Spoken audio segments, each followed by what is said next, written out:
আসসালামু আলাইকুম ওয়া রাহমাতুল্লাহি ওয়া বারাকাতুহু। বলছে মুফতি সাহেব রাত্রেবেলা সালাম দিতে হবে না, এত রাতে সালামের কথা না বলাটাই ভালো নাকি? হ্যাঁ, সারা রাত আমরা জলসা শুনি, ঠেলায় পড়ে এখানে বসেছি, ঘরে আমাদের জায়গা নেই। হ্যাঁ, বাড়িতে হয়তো যারা মেহমান এসেছে, বাড়ি হয়তো আমাদের আজকে মেহমানের চাপ, জায়গা নেই, তাই হুজুর তোমাদের সামনে বসেছি, বেশি না বকে নিজের মতো বলতে চলে যায়, তাই তো নাকি? আমি তো ওটাই মনে করছি, যেগুলো আছে এগুলো কেউ হয়তো বাড়িতে একটাও জায়গা পায়। আমি আমার খেলাধুলার দিকে তাকিয়ে বুঝতে পেরেছি গ্রামের একজন ব্যক্তি উনি আছে, ঘর টাকার পরও এসে বসেছে, তাছাড়া যেগুলো এসে বসেছে হয়তো জায়গা না পাওয়ার কারণে চাপে পড়ে এই জায়গাতে বসে গিয়েছে। যাই হোক, আমাদের মোহাম্মদ ভাই প্রায় 40 থেকে 45 মিনিট সুন্দরভাবে আমাদের বুঝিয়ে গেলেন, কিন্তু বুঝালে কি হবে? এতগুলো চেয়ার শক্ত খালি, কে বুঝলো? হ্যাঁ, সব চেয়ারগুলো তো খালি। তা যাই হোক, শেষ মুহূর্তে আল্লাহকে রাজি করার জন্য একটা কথা আমরা সবাই জানি, যাদের শেষ ভালো তাদের সব, এটা মানেন তো নাকি? তাহলে আমি একটু প্রমাণ করে দেখতে চাই। এই মজলিসে এতগুলো চেয়ার কোনো প্রয়োজন নেই, এই সামনে তো কয়েকজন মানুষ যারা আমরা দূরে ছড়িয়ে ছিটে আছি, এখানটা একটু বসে যাই, তাহলে আমারও বলতে ভালো লাগবে, আপনাদেরও শুনতে ভালো লাগবে। একটু চলে আসুন, কারণ রাত্রে বেলায় আর কেউ করার জন্য যারা পেছনে বসে আছে জানবো হয়তো ফোনের অপেক্ষায় বসে আছে, আর না হলে চায়ের দোকানগুলো বন্ধ হয়ে গেছে, যুবক ভাইরা হয়তো যেতে পারছে না তার জন্য। তাই আসুন একটু সামনের দিকে বসি। আফসোসের বিষয়, যাই হোক, এখানে জলসা তো হবে না, কয়েকটা কথা আমি বলতে বাধ্য হচ্ছি। 100 বছর মসজিদ হয়েছে ঠিক কথা, কিন্তু 100 বছর ধরে মসজিদ হওয়ার পরও আমাদের ঈমান কিন্তু ঠিক করতে পারলাম না।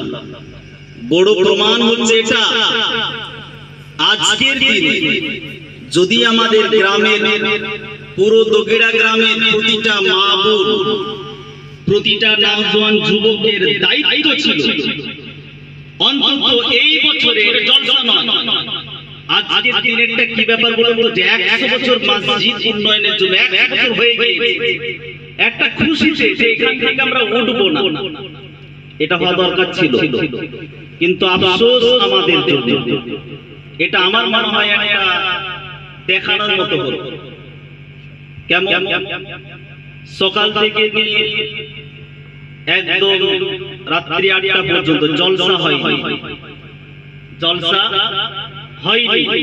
যে জিনিসটা নিয়ে আলোচনা হবে সেটা হবে রাত্রি 8টার পর থেকে নিয়ে সারা রাত্রি পর্যন্ত, তার আগ পর্যন্ত।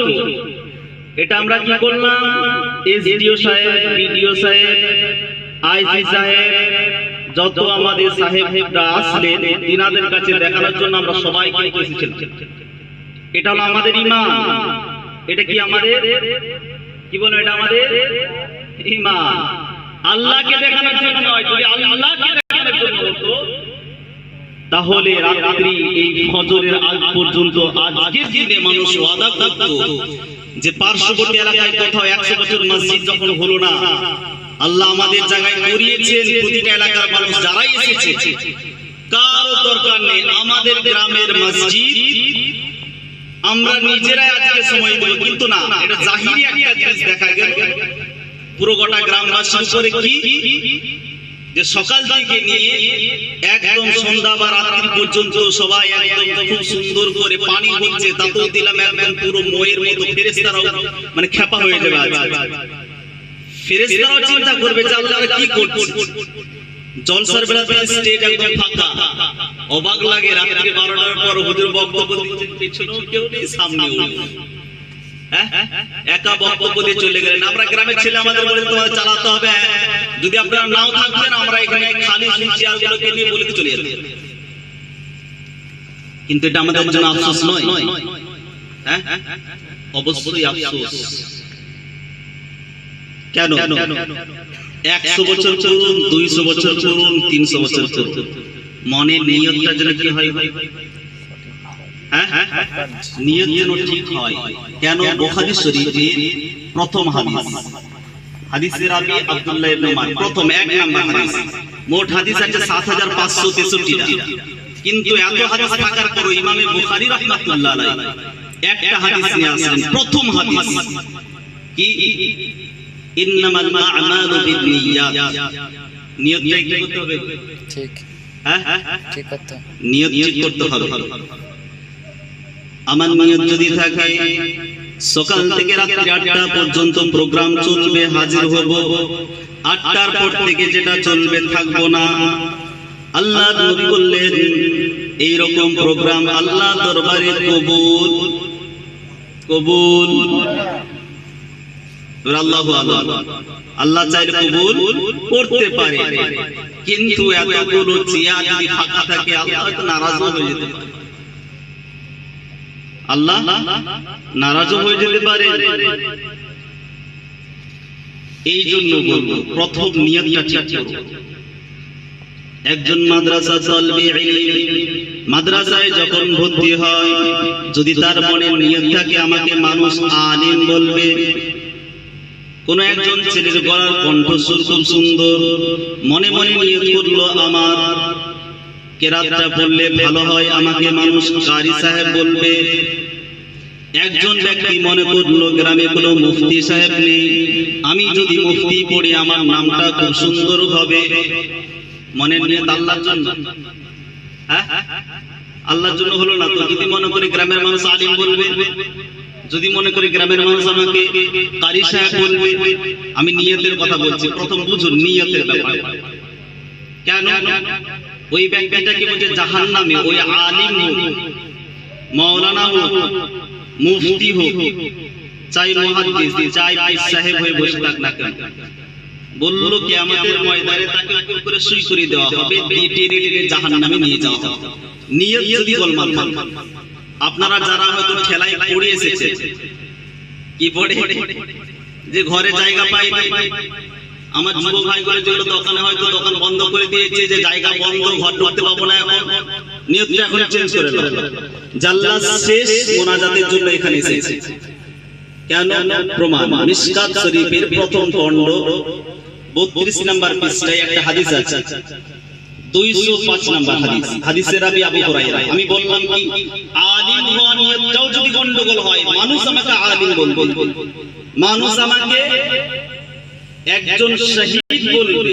আপনারা নিজেরাই বলুন, যারা ইসলামের জন্য সাহাবারা শহীদ হয়েছে ওনাদেরকে মুর্দা বলা যাবে? মরে গিয়েছে বলা যাবে? কেন? আল্লাহর কোরআন জানিয়ে দিলেন, পারা নাম্বার 2 পৃষ্ঠা নাম্বার 2 153 নম্বর আয়াতে আল্লাহ জানিয়ে দিলেন, বিসমিল্লাহির রহমানির রহিম, ওয়ালা তাকুলু লিমান ইয়াকতুলু ফি সাবিলিল্লাহি আমওয়াত বাল আহইয়া। আল্লাহ বললেন নবী কোরআনের মধ্যে আমি জানিয়ে দিলাম ওয়ালা তাকুলু, এটা হচ্ছে আপনার মুজারির সিগা দিলে, তাকুলু আগে পরে ফিলহাল কোন সময়, অর্থাৎ বর্তমান ভবিষ্যৎ দুইটো সময় তোমরা কখনোই বলবে না, না এখন বলবে না পরে বলবে। ওয়ালা তাকুলু লিমান ইয়াকতুলু ফি সাবিলিল্লাহ, যারা আল্লাহর রাস্তায় জিহাদ করলো, জিহাদ করার পর মারা গেল, শহীদান হয়ে গেল, ইসলামকে জিন্দা করার জন্য রক্তগুলো পানির মতো ঝরিয়ে দিল, এদেরকে মৃত্যু বলো না, বাল আহইয়া, এরা হলো জিন্দা। জোরে বলুন না সুবহানাল্লাহ। এরা কি জিন্দা?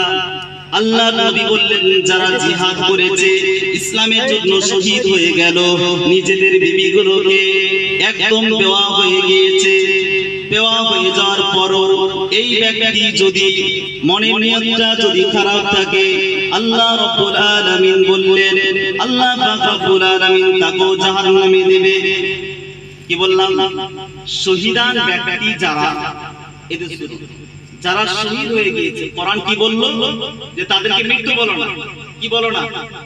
তার মানে তারা জীবিত, কবরে জিন্দেগিতে জীবিত। যদি এই শহীদান ব্যক্তি নিয়ত করে থাকে যে আমি ঘর থেকে আগে জিহাদ করতে গেলে ইসলামে আমার নামটা কিয়ামত পর্যন্ত আল্লাহ কোরআনে ঘোষণা করে দিয়েছে, তার মানে আমি একজন জীবিত ব্যক্তি হয়ে থাকব, আমাকে বাহাদুর বলবে, বীর পুরুষ বলবে।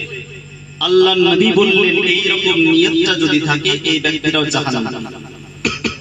প্রমাণ মিশকাত শরীফের 205 নম্বর হাদিস, হাদিসের রাবি আবু হুরায়রা রাদিয়াল্লাহু তাআলা আনহু তিনি বলেন, নবী হুরায়রা রাদিয়াল্লাহু তাআলা আনহু قال رسول الله সাল্লাল্লাহু আলাইহি ওয়াসাল্লাম, আল্লাহর নবী জানিয়ে দিলেন, ইন্না আউওয়ালান নাসি ইউযা আলাইহি ইয়াউমাল কিয়ামাহ, কিয়ামতের ময়দানে প্রথম আমরা এতদিন পর্যন্ত শুনেছি কি, যে কিয়ামতে প্রথম হিসাব নেওয়া হবে আলেমদের, দিয়ে বেটা আলেমদেরকে জাহান্নামে দেওয়া হবে। কিছু সংখ্যক আম মানুষ এত আনন্দ করে এই আলেমগুলোর জন্য তো জাহান্নাম, এদের জন্য তো জাহান্নামটাকে রেখেছে, বলে কি বলে না? বলে তো নাকি? আমি জীবনে নামাজ পড়ি না, রাসূলের হাদিস বললেন, قال رسول الله صلى الله عليه وسلم كن عالما, যে সমস্ত ব্যক্তিরা ইমামের পেছনে লেগে থাকে, এই হাদিসটা তাদেরকে আমার তো মনে হয় প্রতিদিন পড়া দরকার। ইমাম সাহেবের মাইনে দেয় 5000, হয়তো বড় জোর 10000, বলে ইমাম সাহেবের পাটা এইভাবে কেন পড়লো, কেউ বলে ইমাম সাহেব এই জায়গাতে কেন গোসল করবে, কেউ বলে ইমাম সাহেব খালি গেঞ্জি পরে খালি গায়ে কেন ঘুরবে, বলে কি বলে না? এই রকম ব্যক্তিদেরকে আমি হাদিস শোনাতে চাই। আল্লাহর নবী বললেন, মানুষ 4 রকম তোমার মধ্যে সিফাত রাখো। কটা গুণ? 4টা। একটা মানুষের মধ্যে 4টে গুণ থাকতে হবে। 5 নাম্বার গুণটা যেন না হয় 4টে গুণ কি? নবী বললেন, কুন আলিমান, যারাই মানুষ রূপে জন্মগ্রহণ করেছো তোমরা আলিম হও। কি হতে বলেছে? আলিম। যদি আলিম হতে না পারেন, রাসূল বললেন কি, আও মুতাআল্লিমান, তালিবে ইলম হও, অর্থাৎ আলিমের কাছে গিয়ে শিখো, আলিমের কাছে পড়ো, আলিমের কাছে জানো। যদি এটাও না হয়, আলিমের কাছে পড়ার সময় নেই, নবী বললেন, আও মুস্তামিআন, আলিম যেটা বলবে সেটা শুনে নাও, মেনে নাও। সেটা কি করো? শুনে নাও।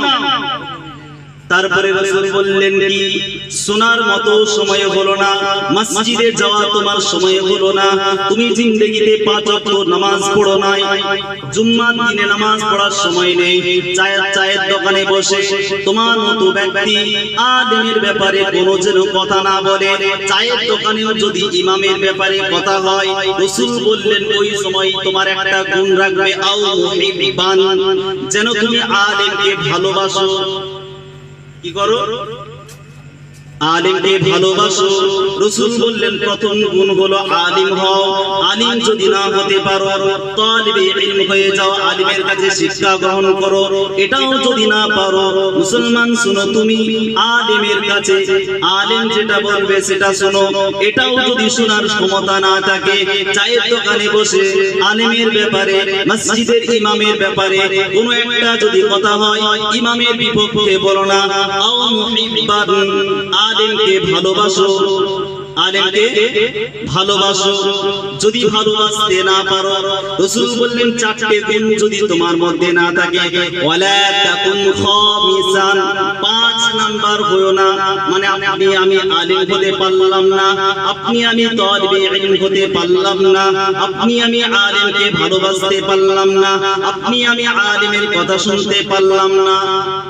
রাসূল বললেন 5 নাম্বার হয়ো না, অর্থাৎ আলিমের প্রতি হিংসা করো না, আলিমের ব্যাপারে কোনো কটূক্তি করো না।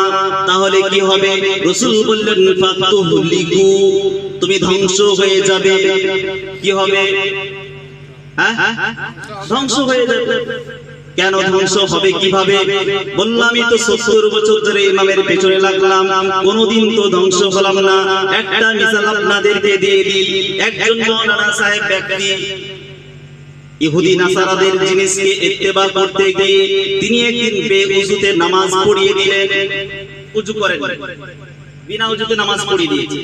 নামাজ পড়িয়ে মনে মনে চিন্তা করলো, দেখি তো আল্লাহ কি করে, শাস্তি কি দেয়।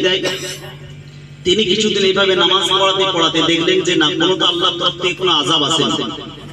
তিনি মনে মনে চিন্তা করলেন, কোনো অসুবিধা নেই, কোনো আযাব যখন আসলো না, তিনি কি করলেন, এতদিন পর্যন্ত বিনা ওযুতে নামাজ পড়াতে লাগলেন।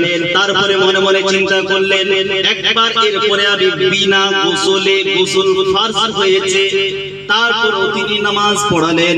ওই ব্যক্তি মনে মনে চিন্তা করলো, দেখি আল্লাহর পক্ষ থেকে কোনো আযাব আছে কিনা। ইমাম সাহেব এইভাবে কিছুদিন নামাজ পড়াতে থাকে, কোনো রকমের আযাব আসে না। ওই নাসারা ব্যক্তি